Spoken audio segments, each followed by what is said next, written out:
My name is Alex Gray, and I'm a painter and a mystic. I try to find the core truths in all the different wisdom traditions and bring them into a contemporary sacred art. My paintings start with a vision. How does one see a vision? There are certain moments that seem to crystallize some kind of teaching or truth that then I attempt to bring into form. Just as I imagine musicians hear music constantly in their heads, painters see visions. The painting Gaia was based on a vision that I had the day that our daughter Xena was born. And it was both a hopeful and terrifying vision. It was painted in 1989 and published subsequently in a book, 1990. And after 9/11, some people sent me a picture of a portion of this painting that I had forgotten completely about. But it had two airplanes and the Twin Towers and a fellow that looked ominously like George Bush, surrounded by a dick and what could be a terrorist.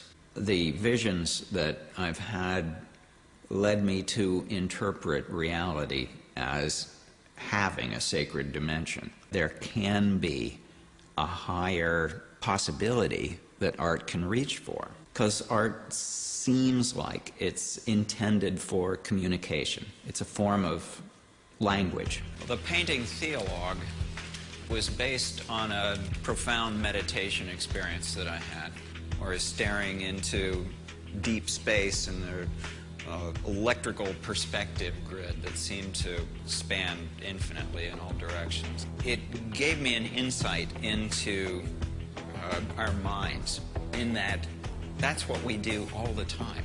We're projecting the space that we're surrounded by. There is no out there. It's an experience of the consciousness that we create with our brains and minds. Every culture creates certain insights that are embedded into its artworks.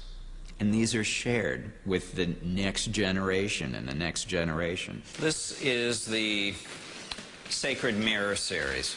There's 21 paintings. They go through the body, mind, and spirit of an individual. There's the possibility that art can plant a seed for our future liberation. So in the context of the Sacred Mirrors, it's asking us to, yes, we notice our differences, but can we see ourselves reflected in others as well? I heard a voice tell me that the Chapel of Sacred Mirrors is a womb for the gestation of the awakening human spirit. The portrait of the Buddha is really a mirror of your own enlightenment. And so in that way, it's looking at human potential. And because I am aiming at a sacred dimension, I'm wanting the person to be able to mirror their own sacred dimension through viewing the artwork.